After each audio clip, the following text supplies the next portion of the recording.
오늘은 3월 마지막 주일이면서 사순절 마지막 6번째 주일입니다. 그러면서 종려주일입니다. 종려주일. 오늘 말씀의 제목이 뭐예요? 예수님의 예루살렘 입성. 예수님이 예루살렘으로 들어가시는 거예요. 종려주일에 예수님은 예루살렘으로 들어가셨습니다. 오늘을 시작으로 해서 예수님께서는 한 주간 동안 예루살렘과 오늘 성경에 등장하고 있는 10절에 보니까 나사로라는 사람이 나오는데, 나사로가 살고 있던 베다니라는 동네, 예루살렘에서 베다니는 한 3km 정도 돼요. 예루살렘 성전이 있잖아요. 예루살렘 성전이 좀 높은 곳에 있습니다. 위치가 예루살렘 성전이 있고, 그 다음에 이렇게 높은 곳에 있다 보니까 내려가는 데가 있죠. 내려가는 데가 있고, 그다음에 다시 또 올라가는 데가 있어요. 예루살렘 내려가서 여기가 기드론 골짜기라고 해요. 그리고 다시 올라가요. 올라가는 데가 뭐냐면 동산이 또 있는데, 여기가 감람산, 올리브 마운틴. 예루살렘에 오면 올리브 마운틴이라는 표적이 있어요. 올리브 산이에요. 그 올리브 산을 올라가서 넘어가면 베단이라는 마을이 나와요. 그러니까 베다니에서 예루살렘을 올라면은 올리브산을 넘어서 건너와야 예루살렘에 올 수 있습니다. 근데 그 거리가 한 3km 정도 돼요. 3km 되지만 사실은 이 산을 넘어야 되기 때문에 좀 쉬운 거리는 아니겠죠.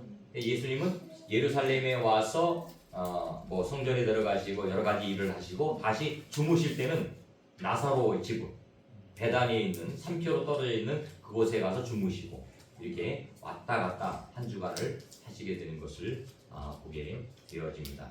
그리고 우리가 알고 있듯이 목요일 날 잡히시고, 지금 말했던 올리브산에서 예루살렘에서 올리브산 조금 올라가다 보면 거기가 겟세마네라는 동네예요.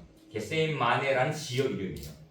겟세마네. 우리도 서창에도 서창 1동, 서창 2동 뭐 이렇게 뭐 있듯이 거기가 겟세마네라는 곳인데, 그 겟세마네라는 곳에 올리브나무가 굉장히 많아요. 그곳에서 예수님은 기도하신 거예요. 그걸 누가 알고 있었어요? 가룟 유다가 알고 있었죠. 그래서 가룟 유다는 예수님이 어디 있다라고 고해 바치는 그런 일들을 하게 되죠. 예수님 거기서 잡히게 되는, 그리고 잡히시고 밤새 신문을 당하시고, 금요일 날 아침에 골고다를 향해서 올라가시고 9시에 십자가에 못 박히시고 오후 3시에 운명을 하시게 되는 한 주간을 보내게 되어집니다. 그러니까 구약의 예언대로 6월절에 어린 양이 되어서 골고다 언덕에서 십자가를 지게 되시는 거죠. 오늘 말씀을 통해서 예수님의 정체성, 예수님은 과연 어떤 분인가, 이 세상의 모든 죄를 대속하기 위해서 예루살렘 입성하신 그 예수님은 어떤 분인가, 함께 하나님의 음성을 듣는 그런 시간이 되었으면 좋겠습니다. 첫 번째로 예수님은 어떤 분인가, 12절 13절에 보면 그 이튿날에는 명절에 온 큰 무리가 예수께서 예루살렘으로 오신다는 것을 듣고 종려나무 가지를 가지고 맞으러 나가 외치되, 같이 읽어볼까요? 시작. 호산나 찬송하리로다. 주의 이름으로 오시는 이곳 이스라엘의 왕이시여 하라. 여기서 보면 호산나라는 단어가 나오죠. 호산나라는 단어 뜻이 뭘까요? 지금 우리를 구원하소서, 이 뜻이에요. 예수님은 구원의 왕으로 예루살렘에 입성하셨다는 거예요. 예수님이 이 땅에 오신 목적이 뭐예요? 하나님께서 우주 만물을 창조하시고 마지막에 인간을 창조하셨다고 했잖아요. 그리고 그 인간을 창조하신 아담과 하와를 아주 아름다운 동산, 에덴 동산에 두셨다는 거예요. 거기는 부족함이 없어요. 모든 걸 다 누릴 수 있는 거예요. 그런데 단 한 가지 하나님의 언약을 맺으셨어요. 에덴 동산 중앙에 있는 선악을 알게 하는 나무의 열매는 먹지 말라. 부족함이 없어요. 풍족해요. 그런데 하나님과의 약속을 아담과 하와는 어떻게 했어요? 배반했지요. 어겼지요. 그것을 먹게 됐어요. 그래서 아담과 하와의 후손으로 태어난 모든 사람 다 죄인으로 태어난다. 창세기 3장 21절에 뭐라고 그랬어요? 가죽옷의 비밀을 그에게 말했죠. 가죽옷. 그죠? 하나님이 친히 가죽옷을 지어 그들에게 입히셨다는 거예요. 그 가죽의 비밀이 뭐예요? 대속의 비밀이에요. 양이 죽어서 피를 흘려야 가죽을 얻어서 그 부끄러움을 가리는 것처럼, 죄를 가리는 것처럼 그 어린 양이 바로 예수 그리스도.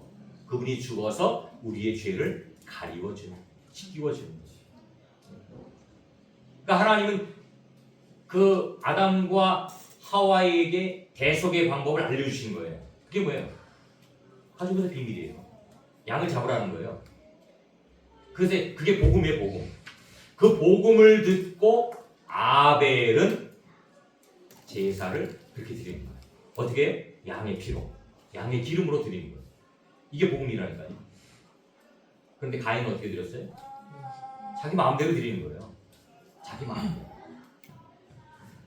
그 최초의 종교인이 바로 가인. 저와 여러분들은 아벨이 후손이 되어야 됩니다. 하나님이 원하는 예배를 드리고 하나님이 원하는 제사를 드리고 그 인간의 범죄로 말미암아 구약에는 수많은 동물들이 죽었다는 거예요. 성전에 가면, 성목에 가면 무슨 냄새가 날까요? 피 냄새가. 내가 죽어야 되는데 대신해서 양이 죽고 소가 죽고 염소가 죽고 비둘기가 죽고 수많은 동물이 죽었으니까 피 냄새가. 제사장의 옷에는 피투성이에요. 내가 죽어야 되는데 대신해서 동물들이 죽는 거예요. 그런 모든 인간의 죄를 대속하기 위해서 예수님은 이 땅에 오셨다는 거예요. 때가 되어서 하나님의 약속을 성취하기 위해서 동정녀를 통해서 인택케 하시고 이 땅에 예수님은 오셨어요. 그때 많은 사람들이 예수님을 환영합니다. 어떻게 환영해요? 호산나 외치는 거예요. 지금 우리를 구원하소서. 근데 사실 이 당시에 이 사람들이 외쳤던 그 구원은 뭐냐면 로마로부터 구원해달라는 거예요. 로마의 압제로부터, 로마의 핍박으로부터 우리를 구원해 주세요. 마치 우리가 일제시대 때 3.1 만세운동 했잖아요. 대한독립 만세, 우리나라 만세 해야 되겠다. 예? 그랬던 것처럼 그들도 지금 예수님을 향해서 왜? 예수님 보니까 많은 사람들 끌고 다니고 많은 일들을 행하거든요. 지금 구원하셨어요. 예수님은 정치적인 구원자가 아니에요. 세계 열방을 향해서 모든 민족에게 구원을 이루신 진정한 메시아가 되셨다는 거예요. 우리 다 구원받아야 됩니다. 이 세상에 구원 안 받을, 구원이 필요 없는 사람 한 명도 없어요. 다 구원이 필요해요. 그런데 구원을 주실 분은 오직 한 분, 예수 그리스도밖에 없다는 거예요. 다른 이로서는 구원을 받을 수 없나니 천하 사람 중에 구원받을 만한 다른 이름을 우리에게 주신 일이 없습니다. 이게 예수. 그 이튿날에 12절에 그 이튿날은 명절에, 명절이 언제라고요? 6월절. 6월절을 지키기 위해서 예수님이 예루살렘으로 오신다는 소식을 들은 거예요. 예수님이 어떤 분이었어요? 병자를 치유하고 귀신을 쫓아내고 오병의 기적을 이루시고 죽은 나사로를 살리시고 이 소문을 사람들이 들었어요. 예루살렘으로 오신다는 소식을 듣고 베다니에서 예루살렘으로 오신다는 소식을 듣고 종려나무 가지를 가지고 종려나무가 뭐라고요? 올리브나무 가지.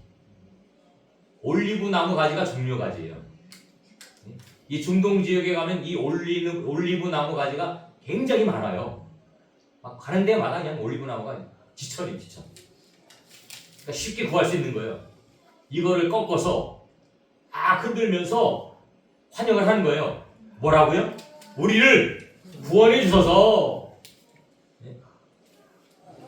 이스라엘의 왕이시여. 우리 이스라엘을 독립시켜달라는 거 쉽게 얘기하면 그들은 로마로부터 독립을 요구했지만 예수님은 로마뿐만 아니고 온 인류를 죄에서 구원하실 우리의 진정한 뭐예요? 구원의 왕이 되십니다. 예수님 진정한 구원의 왕이십니다. 그 구원을 이루기 위해서 지금 예루살렘으로 가십니다.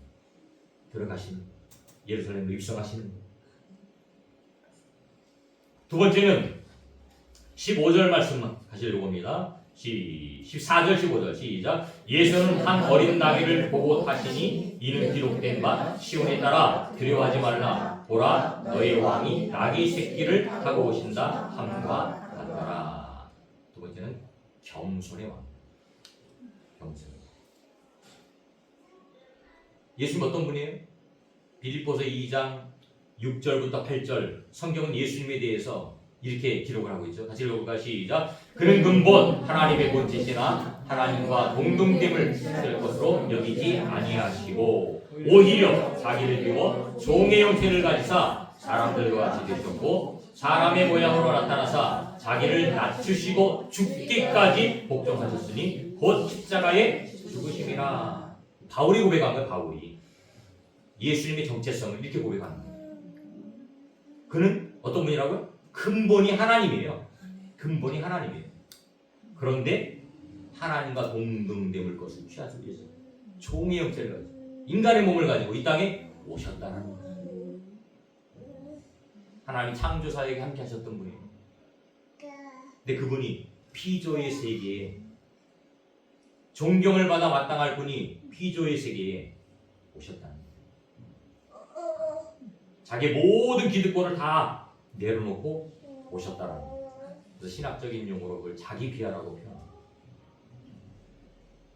이렇게 우주 만물을 창조하신 분이 신이 인간의 몸으로 이 땅에 오셨어요. 이것을 어떻게 말로 표현할 수 있을까요? 이제 마지막 공생의 마침표를 찍기 위해서 예루살렘으로 들어가시는 거예요. 예수는 한 어린 나귀를 보고 타시니 여기 요한복음에 나와 있지 않지만 이 지금 예루살렘 입성의 사건을 여러분들 성경책에 보면 마태복음 21장에도 나와 있고 마가복음 11장에도 나와 있고 누가복음 19장에도 나와 있죠. 마태, 마가, 누가, 요한 4복음서에 다 이 내용이 나와 있어요. 그만큼 이 내용이 중요하다는 거죠. 예수님이 베다니에서 예루살렘으로 가시는데 거리가 3km라고 했죠. 짧은 거리예요. 베다니의 출발해서 감람산을 올라가잖아요. 감람산을 올라가다 보면 중간쯤에 가면 여기가 벳바게라는 동네예요. 벳바게. 다른 성경에는 벳바게라는 지명이 나오는데 여기 요한복음에 안 나와요. 벳바게라는 지역에서 예루살렘으로 가는데 그 거리가 한 1.5km나 그 정도 돼요. 짧은 거리예요. 여기까지 걸어왔어요. 예수님이 벳바게에 가서 제자들에게 말해요. 건너편에 가면 나귀 새끼가 있을 것이다. 그것을 풀어와라. 그러면 그 주인이 이걸 왜 풀어가냐고 말하면 뭐라고 말할까요? 주가 쓰시겠다 하라. 이렇게 말하라는 거예요. 이상하지 않아요? 아니 여기까지 걸어왔는데 거기서 예루살렘을 가는데 금방 가요. 근데 왜 굳이 나귀 새끼를 타는 거예요? 그리고 예루살렘에 입성하는데 왕으로 입성하면 뭘 타고 가야 돼요? 말을 타고 가야 되죠. 말을. 근데 예수님 뭘 탔어요? 나귀 새끼를 타고 들어가셨다라는 거예요. 나귀 새끼를. 그래도 일부러 제자들한테 가서 나귀를 가져오라고, 나귀 새끼를 끌고 오라고 하고 그렇게 했다는 거예요. 근데 그게 왜 그러냐나 그 이유를 지금 말하고 있는 거예요. 15절에 이는 기록된 바 어디에? 구약성경에. 구약성경에 이렇게 기록됐다는 거예요. 뭐라고요? 시온 따라 두려워하지 말라. 보라 너의 왕이 나귀 새끼를 타고 오신다 함과 같더라. 이게 지금 구약성경에 기록됐다는 거예요. 그게 스가랴서 9장 9절에 기록됐다는 거예요. 뭐라고요? 스가랴 9장 9절 돼 있어요? 없어요? 돼 있습니다. 돼 있어요? 네. 같이 읽어볼까요? 시작. 시온에 따라 크게 기뻐할지어다. 예루살렘에 따라 즐거이 부를지어다. 보라 내 왕이 내게 임하시나니 그는 공의로우시며 구원을 베푸시며 겸손하여서 나귀를 타시나니 나귀의 작은 것 곧 나귀 새끼라. 스가랴 선지자는 남유다가 포로로 끌려가죠. 어디로요? 바벨론으로. 지금 이란 전쟁이 일어나잖아요. 그 이란 지금 바벨론이에요, 사실은. 바벨론. 그 바벨론 나중에 페르시아로 바뀌잖아요. 그 지역으로 끌려가는 거예요. 포로로. 그때에 하나님께서 시간에게 환상을 보여주는 거예요. 말씀을 보여주는 거예요. 이게 예수님 오시기 전 500년 전이에요. 예수님 오시기 전 500년 전의 이야기예요. 이게 성경에 기록된 거예요. 근데 500년이 지난 이후에 이 말씀이 어떻게 된 거예요? 성취되어진 거예요. 그래서 마태복음에 보면 그 말씀이 많이 나온다 했죠. 선지자들로 하신 말씀을 이루려 하심이라. 하나님께서 선지자들에게 하신 말씀을 이루신다. 하나님 다 이루십니다. 하나님은 실언치 아니하시는 분이에요. 성경에 기록된 모든 것들을 이루고 가시고 있어요. 그래서 우리는 그걸 믿는 거예요. 아직도 성취가 되지 않은 게 딱 하나 있다고 그랬죠? 주님이 다시 오시는 거. 성경에 기록되어 있어요. 그렇기 때문에 우리는 믿는 거예요. 나귀 새끼를 타고 주님은 들어가셔야 돼. 걸어가도 된다니까요. 항상 걸어 다니셨어요. 충분하게. 근데 이번 6월달에는 예수님이 생뚱맞게 나귀를 끌고 오라고 하고 거기서 나귀를 타고 가시는 거예요. 개선장군처럼 들어가려면 말을 타고 들어가야 돼요. 큰 말을, 멋있는 말을 타고 들어가야 될 게 아니에요. 예수님은 나귀 새끼를 타고 들어가세요. 왜? 겸손의 모습을 그들에게 보여주십니다. 구원을 이루시기 위한 예수님의 예루살렘 입성은요, 세상 사람들과는 달랐어요. 세상 사람들은 의시되면서 들어가겠지만 예수님은 나귀 새끼를 타고 낮고 천한 모습으로 그들에게 마지막도 겸손한 모습으로 곳에 들어가셨습니다. 그 겸손을 우리도 본받으라는 거예요. 우리는 조금만 우리가 성공하고 출세하면 의시돼 어깨에 힘이 들어가요. 그러지 말라고. 늘 겸손의 모습. 예수님 자신을 이렇게 소개하잖아요. 나는 섬김을 받으러 온 것이 아니라 도리어 섬기러 왔다. 섬기라. 그리스도인의 삶은 섬김의 삶이 되어야 됩니다. 늘 겸손한 삶, 섬김의 삶. 예수님처럼. 그 다음에 마지막으로 세 번째는 뭐예요? 승리의 왕으로 오셨다. 이게 16절, 17절, 18절을 읽어봅니다. 시작. 제자들은 처음에 이 일을 깨닫지 못하였다가 예수께서 영광을 얻으신 후에야 이것이 예수께 대하여 기록된 것임과 사람들이 예수께 이같이 한 것임이 생각났더라. 나사로를 무덤에서 불러내어 죽은 자 가운데서 살리실 때에 함께 있던 무리가 증언한지라. 이에 무리가 예수를 맞음은 이 표적 행하심을 들었음이라. 사람들이 왜 예수를 맞았다고요? 죽은 나사로를 살렸다는 것을 들었으니까. 죽은 사람 살렸어요. 그럼 능력자 아니에요? 그 사람들이 예루살렘에 있던 사람들이 주님을 맞이합니다. 올해의 북중미 월드컵이 열리죠. 6월 11일부터 7월 19일까지 미국, 캐나다, 멕시코 이렇게 해서 월드컵이 열립니다. 여러분 월드컵 하면 대한민국 2002년 월드컵을 생각하죠. 한일 공동 개최했던 월드컵. 아마 여러분들 뭐 그때 안 태어난 사람 모르겠지만 그때 월드컵을 경험한 사람들은 막 난리도 아니었어요. 막 꽹가리 치고 막 그냥 막 동네에서 저희도 저쪽 시흥에 살았는데 그 옆으로 가면 논밭이었거든요. 거기에 사람들이 나와서 꽹가리 치고 북치고 막 그냥 두둥두둥 대한민국 하면서 난리를 치고 또 우리 식구들도요. 예, 그 종합운동장 가서 북전 종합운동장 가서 응원하고 막 그랬던 경험이 있어요. 또 교회에서 큰 스크린 틀어놓고 같이 응원도 하고 예, 아주 최고의 월드컵이었죠. 또 경기 성적도 좋았잖아요. 마지막 경기가 뭔지 아세요? 독일전. 예, 그 센 독일 결국에는 1대0으로 지고 말아서 결국에는 4등을 하는 그런 일들을 보게 됩니다. 이렇게 모든 경기에는 승패가 있지요. 스포츠 경기에 승패가 있는 것처럼 우리 인생에도 승패가 있습니다. 우리 인생의 승패는 뭘까요? 우리 인생의 승패의 기준은요, 예수 그리스도. 예수 그리스도.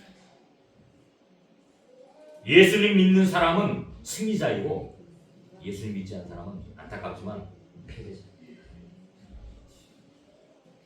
오늘 심지어 우리가 제자들이 처음에는 이 일을 깨닫지 못하였다가 이 일이 뭘까요? 네?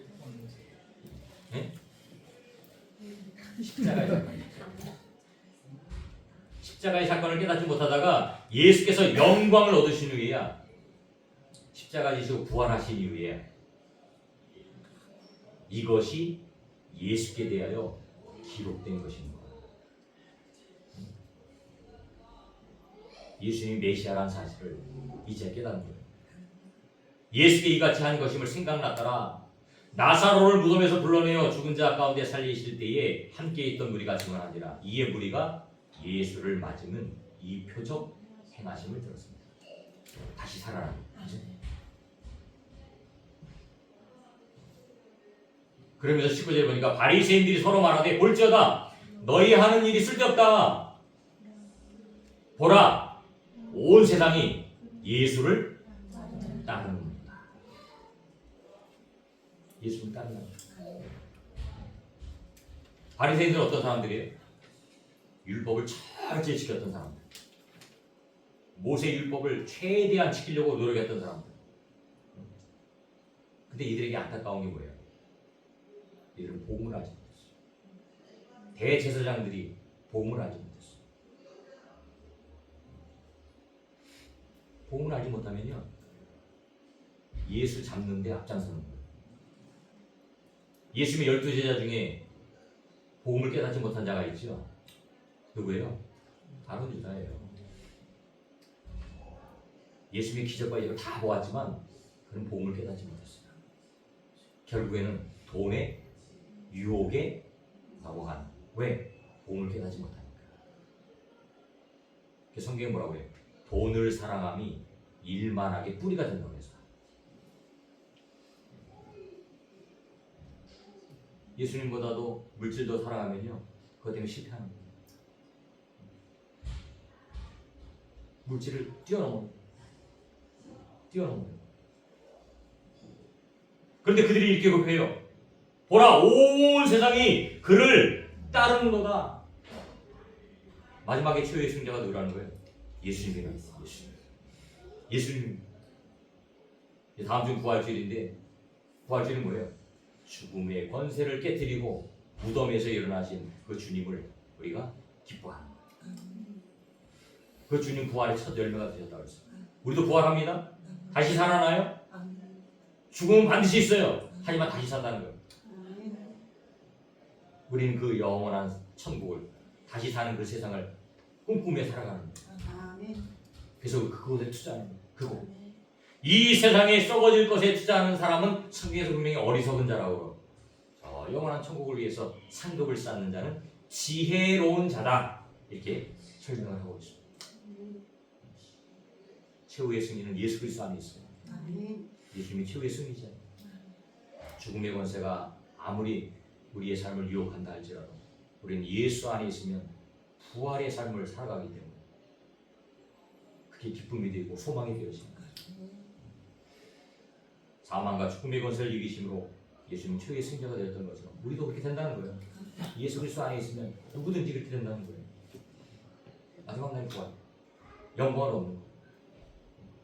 바리새인의 고백이 바로 우리의 고백입니다. 세상이 그를 따릅니다. 예수 안에 축복이 있습니다. 예수 안에 능력이 있습니다. 예수 안에 기쁨이 있습니다. 세상이 줄 수 없는 참된 기쁨, 참된 소망, 참된 안식이 바로 그리스도 예수 안에 있다. 오늘 우리가 주일 예배를 드리잖아요. 안식이 뭐라고 그랬어요? 말씀 듣고, 그죠? 예배하는 게 안식이에요. 그리스도 안의 안식은 말씀 듣고 예배하는 게 안식입니다. 우리 영혼이 안식을 얻는 거예요. 예수 안에서, 그리스도 안에서, 말씀 안에서. 그럼 우리 영혼은 아까 찬양했던 것처럼 잠잠해지고 평안해지는 기쁨이 회복되어지는. 근데 이 힘을 가지고 또 한 주 동안에 세상에 나가서 싸우는 거예요. 영적인 싸움을 하는 거예요. 우리의 싸움은 혈과 육이 아니라고 했어요. 영적인 싸움이에요. 사단 마귀가 우리를 공격하는 거예요. 어떻게 해요? 사람을 통해서, 환경을 통해서 우리 공격해요. 그 싸움을 살아가는 거예요. 오늘 여러분들은 충전이 된 겁니다. 예, 꽉 충전이 됐어요. 100% 충전이 됐어요. 나서 싸우는 거예요. 승리하시기 바랍니다. 아멘. 사단 분명히 공격합니다. 우리가 가만 놔두지 않아요. 공격해. 여러분 약점 너무 잘한다니까요. 공격할 때. 그래도 승리. 예수님이 승리한 것처럼 여러분도 승리해서 기쁨으로 살아갈 수 있는 저와 여러분들이 다 되시기를 주님의 이름으로 축원합니다.